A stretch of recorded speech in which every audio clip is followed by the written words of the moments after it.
Red recuerda la adolescencia con mucho humor y un filtro kawaii. Mei Mei, ya está el desayuno. Ya voy. It's gonna be me.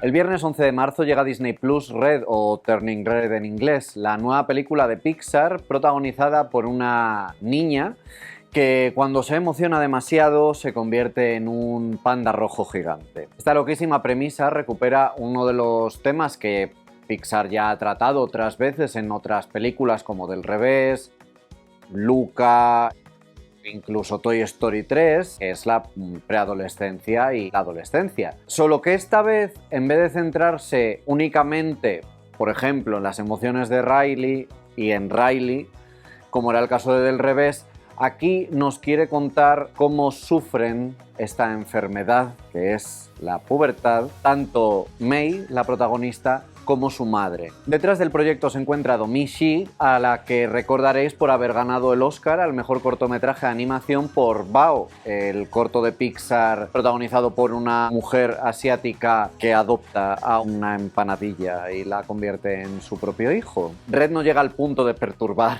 como quizás lo hacía el corto, que es adorable y que igualmente refleja muy bien cómo los padres asiáticos se relacionan con sus hijos, pero sí que tiene mucho de esto, tiene mucho de la idiosincrasia de las relaciones paterno-filiales en la comunidad asiática. Si sois fans de la literatura oriental o del anime, pues ya habréis visto que los padres asiáticos suelen ser conocidos por ejercer mucha presión sobre sus hijos y les cuesta un poco que se despeguen de su lado.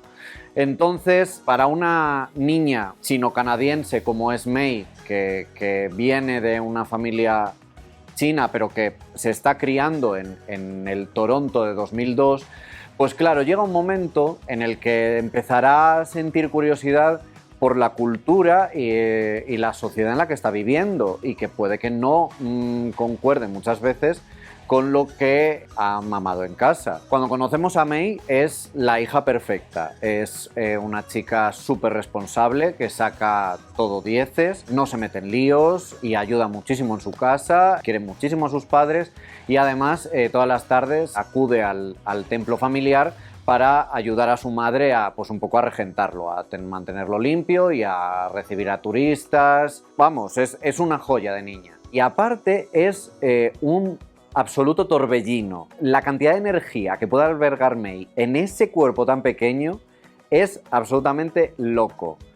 Pero eso, o sea, pero para su madre es una niña estupenda, con la que le gusta muchísimo pasar tiempo y hacer cosas. Pero Mei tiene 12 años y claro, pues en el colegio ha hecho su propio grupo de amigas, empieza a tener aficiones con ellas que a lo mejor su madre no entiende y sobre todo, pues llegada a la preadolescencia, empieza a sentir cosas que a cualquier padre le resultarían abrumadoras, como por ejemplo que se empieza a fijar por los chicos. El conflicto empieza cuando una mañana, después de haber sufrido un momento bastante vergonzoso, Mei despierta y no es Mei, es un panda rojo gigante y claro, pues evidentemente no entiende nada y no sabe muy bien qué acaba de pasar, pero lo que sabe es que todo es horrible. Tanto Mei como sus padres intentan un poco lidiar con esta situación que está arraigada un poco en la cultura china y que se mete un poco en leyendas, en todo esto del templo y tal. Resulta muy interesante cómo introducen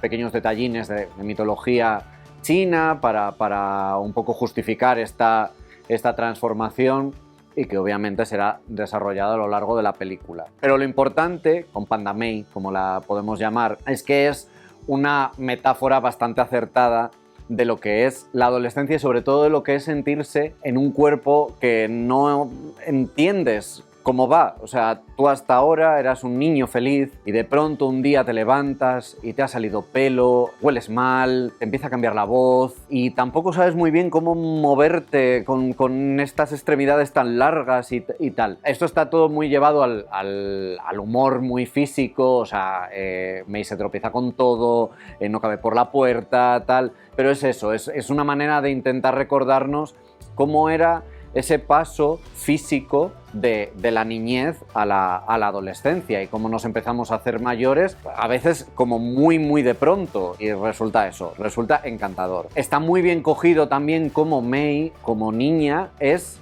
muy echada para adelante, es muy resolutiva, muy carismática, tiene muchísimo desparpajo y es cuando se convierte en panda, que en principio debería ser, bueno, pues a ver, son un panda rojo, tal. Cuando se siente avergonzada de sí misma, cuando le da todo miedo, le da todo vergüenza, no se quiere mover, se quiere esconder. Es un poco también lo que nos pasa en la adolescencia. Hay muchos niños que son auténticas balas por la vida, o sea, y no tienen miedo de nada. Y es justo cuando empezamos a tener una consciencia de nosotros mismos, empezamos a tener miedo de qué dirán los demás, intentamos no movernos mucho y pasar desapercibidos, pues esto es un poco igual, solo que la pobre May, ¿cómo va a pasar desapercibida cuando mide 2 metros y tiene pelo por todas partes? Y cola y orejas picudas. Ya digo que esta representación tan kawaii de la adolescencia está muy bien traída y tiene momentazos de humor fantásticos. A lo largo de la película, como ya estaba diciendo, May intentará, como todo adolescente, buscar su identidad y puede que en el camino se encuentre de frente con su madre o incluso con sus amigas. Red no pretende ser tanto una historia sobre la adolescencia de May, sino una historia sobre la adolescencia de May y cómo lo vive su madre. Ming, la madre de May, está retratada como una mujer súper pulcra, súper guapa, con detalles minuciosamente puestos, muy responsable, muy seria, pero también sabe, pues eso, o sea, también sabe divertirse con su hija, como por ejemplo cuando ven telenovelas por la noche. Sin embargo, lo que no entiende es que May pueda, eso, dejar de ser la niña que siempre ha sido, que se pueda interesar por chicos o le interesen la música de las boybands de Occidente. Y este personaje podría haber caído muy fácilmente en el topicazo de la madre villana a ojos de May, es decir, es ella no me deja hacer lo que yo quiero y me rebelo y es que no me entiende, pero Red hace muy bien el enseñarnos cómo también la madre de May no tiene ni idea de lo que está haciendo. Si May no tiene ni idea de cómo, digamos, transitar la adolescencia, como hija única que es, pues la madre tampoco se ha enfrentado a esto de que su hija pueda tener algún tipo de deseo hacia un chico. Entonces, pues también es muy de agradecer y de hecho es una de las cosas que más me gustaron de la película, el ver cómo Ming sufre también, cómo se hacen muchas preguntas, cómo intenta constantemente hacer lo que ella cree que es correcto, aunque a veces también signifique equivocarse o alejarse de su hija. Es esta dinámica la que convierte a Red en una película puramente Pixar, por así decirlo, es el meollo de la cuestión. Al igual que, por ejemplo, es muy interesante cómo trata la amistad de May, que son un poco los tópicos, por así decirlo, del adolescente de principios de los 2000. Tenemos, por ejemplo, a Priya, que es un poco seria, gótica, le gustan las novelas de vampiros. Tenemos a Miriam, que es, por ejemplo, la que parece la mejor amiga y que siempre está intentando que May no pase, o sea, no pase tanto tiempo con sus padres, sino que de vez en cuando vaya con ellas, porque ellas ya pues les dejan una cierta libertad por el barrio. Como veis, son situaciones muy universales dentro de que la película se pare muchísimo a hablar de una relación madre-hija que puede estar bastante relacionada con la cultura asiática, pero es que lo que digo, la adolescencia es por desgracia una enfermedad por la que pasamos todos y todos hemos tenido estos momentos en los que casi nos encontramos agarrados por un lado de nuestros padres, por el otro de nuestros amigos y estamos en plan de pero no quiero renunciar a ninguna de las dos cosas, pero todavía también necesito saber quién soy. Las amigas son auténticas robaescenas y es súper chulo, por ejemplo, cuando están juntas, muchas veces caminan, o sea, se mueven al mismo tiempo como si fueran un solo ser. Red hace una cosa muy guay y es que en una época en la que a lo mejor podríamos creer que ya lo hemos visto casi todo, sobre todo la animación por ordenador, rompe con muchísimas de las reglas que conocemos de la animación hollywoodiense para llevarlo a un terreno en el que puede aunar el estilo Pixar con el estilo anime. El tema de las amigas moviéndose a la vez es claro ejemplo, pero en realidad lo podemos ver claramente en las expresiones faciales de los personajes que cualquiera que se haya cruzado mínimamente con un anime será capaz de reconocer. O sea, lejos de buscar un realismo, deciden volverse loquísimos y abrazar un poco la hiperexpresividad de la animación japonesa o de la animación oriental. Si hace falta que los ojos crezcan, se hagan pequeños, que empiece a sudar por todo el cuerpo con gotas enormes. Es una cara absolutamente maleable. Y en los movimientos también se nota mucho cómo han tenido que, como lo dicen en la propia Pixar, han tenido que desaprender muchas cosas. Si siempre estaban como muy pendientes de que los personajes se movieran de una manera fluida, como nos movemos en el mundo real, es decir, si yo muevo el brazo, no solo muevo el brazo, al final se mueve todo el cuerpo, aquí deciden obviarlo y deciden apostar por movimientos más efectistas, que son muy también de la animación del anime, como por ejemplo mantener la cabeza quieta y que todo el cuerpo no deje de moverse. Resulta súper curioso lo bien que funciona este encuentro entre ambos estilos de animación y vuelve a demostrar que sigue habiendo muchísimo por explorar dentro de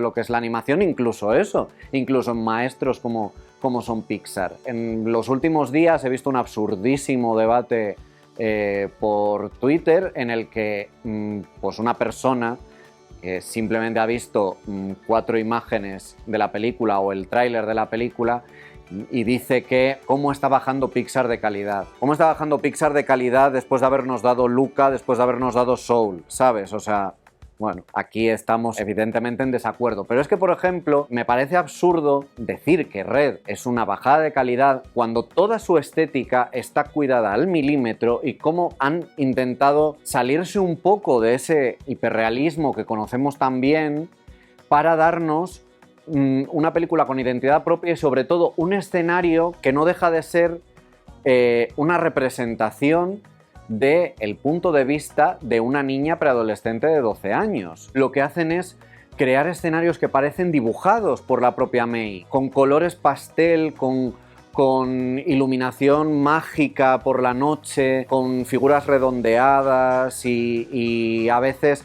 pues sí, cosas que parecen trazos a medio hacer, pero en realidad cada medio hacer de ese trazo está pensado hasta el último detalle para que el ojo lo encuentre confortable, para que entendamos que dentro de todos los cambios y todo el caos que es la vida de Mei entrando en la preadolescencia, ella entiende su vida alrededor como un lugar feliz, porque ha tenido una infancia súper feliz, como pasaba un poco con Luca en el estilo como mezclando Ghibli, mezclando Arman, que parecía como medio plastilina. Todo está muy pensado. Y para la realidad, pues miras por la ventana. Otro punto muy destacable de la película es la música, compuesta por Ludwig Göransson, pero también, obviamente, me tengo que parar en Four Town, la boyband que han creado específicamente para la película. Como decía al principio, Red se sitúa en 2002, principalmente para evitar las redes sociales. Omishi cogió la propia época en la que ella era adolescente, lo llama pues una época un poco más sencilla porque el mayor objeto de tecnología que se va a ver en la película es un móvil de tapa. Incluso creo recordar que se ve un 3210, un Nokia. Puede ser. No puedo decir seguro, pero me quiere sonar que hay hasta guiño a eso y bueno, también tenemos un Tamagotchi por ahí. Esto responde principalmente a básicamente que se vean relaciones más sencillas, sin meternos en messengers, fotologs o lo que fuera que llegara en los años siguientes. Y también le sirve para realizar una especie de homenaje a toda la cultura pop, a la explosión de la cultura pop que vivimos a principios de los 2000, en el que las boybands eran lo más. Pronto empezaríamos a obsesionarnos con los crepúsculos y con los flequillos planchados y tal. Pero volviendo a las boybands, la película ha podido contar con Billie Eilish y Finneas O'Connell como compositores de 3 canciones para este grupo, para Four Town, que es un topicazo andante de los NSYNC, Backstreet Boys de la época. Cada uno de los miembros tiene una personalidad marcadísima por marketing, obviamente. Está el guaperas, está el gracioso, está el deportista. Quizás me hubiera gustado que tuvieran un poquito más de peso en la trama, porque realmente me parece una idea muy guay, representa muy bien ese primer acercamiento que pudimos tener muchos al despertar sexual, a canciones que hablaban de, pues sí, de sexo y de amor, y simplemente, pues, a ver, tienen su papel, pero bueno, no tanto como parece, o sea, como podíamos esperar, teniendo en cuenta que prácticamente anunciaron la existencia de la boyband con la película. Las canciones, eso sí, son, bueno, es que os van a recordar en Sync, pero en cuanto empecéis a escucharlas. Por cierto que Phineas pone voz a uno de los miembros del grupo. Al principio comentaba que el tema de la preadolescencia y de la adolescencia no es novedad dentro del catálogo de Pixar. Y claro, obviamente es difícil evitar el comparar. Teniendo Del Revés hace pocos años, en el que por cierto fue uno de los primeros trabajos de Domee Shi dentro de Pixar, pues claro, encontramos dos puntos de vista muy diferentes. Mientras que Red apuesta por muchísima comedia, por una paleta de colores muy optimista y por hacer hincapié en la parte vergonzosa de ser adolescente. Hay escenas que son de madre mía, Dios, qué vergüenza, pero que son muy graciosas, que están muchas de ellas basadas en la propia vida de la pobre directora, que madre mía, pero no deja de ser muy cómica, casi hasta el final, incluso cuando al final, aun metiendo pues la parte emotiva que podemos esperar de las películas de Pixar, con el tema de May y su madre y algunas sorpresas en el guión que realmente me pillaron, al final me falta algo, al final me falta un toque un poco más intenso, más emotivo. O sea, al final no deja de ser la relación entre una madre y una hija, asiática o no, tiende a ser muy fuerte, y no me parece que lleguen a esa solemnidad que creo que hubiera requerido como colofón esta historia. Sobre todo teniendo en cuenta que tenemos Del Revés, que es una película muchísimo más compleja, es una película que trata la adolescencia de una manera mucho más dramática, y que a lo mejor es demasiado dramática, y probablemente muchos niños que vieran Del Revés dijeran: Dios mío, es que no quiero ser adolescente jamás en la vida, por favor. Red les da un poco más de optimismo. Red como que les quiere decir que sí, la adolescencia es un poco una mierda, lo van a pasar mal, pero también van a recordarla con cariño, con anécdotas súper divertidas. Creo que Del Revés arriesgó más. Y un riesgo mayor, si funciona, suele traer una recompensa mayor. Entonces, considero que Del Revés es una película absolutamente imposible de olvidar, por muchas razones, pero creo que es una historia, que es un peliculón, vamos, como la copa de un pino. Y Red es una película muy buena, que se disfruta muchísimo, que es muchísimo más accesible que Del Revés. O sea, es la típica película que si te apetece ver una peli de Pixar, pues a lo mejor te pones antes Red que Del Revés, porque quizás no te apetece todas las tardes acabar llorando a lágrima viva, pero también digamos que la recompensa es algo menor. Creo que podría haber aspirado a eso, a un final no lacrimógeno, no dramático, pero sí un poquito más ambicioso. A pesar de ello, agradezco muchísimo que digamos que Domee Shi no haya perdido ese desparpajo que veíamos en Bao, y haya apostado por una historia tan divertida y con un ritmo absolutamente frenético, como les suele pasar también un poco a los animes, que hasta en ritmo han sabido muy bien empastar una película típica de Pixar con lo que podríamos esperar de un anime. Y no deja de ser toda la película un ejemplo estupendo de que hay que de verdad dar voz al mayor número de creativos posibles para que se nos muestren historias que nos sorprendan. ¿Quién nos iba a decir que íbamos a acabar viendo una película de Pixar en la que los personajes fueran tan sumamente kawaii, con tanta expresividad, con una estética tan marcada, con un ritmo tan anime y con una historia que no deja de ser muy localizada, pero profundamente universal? Es que esas historias ¿Son las que merecen ser contadas a estas alturas?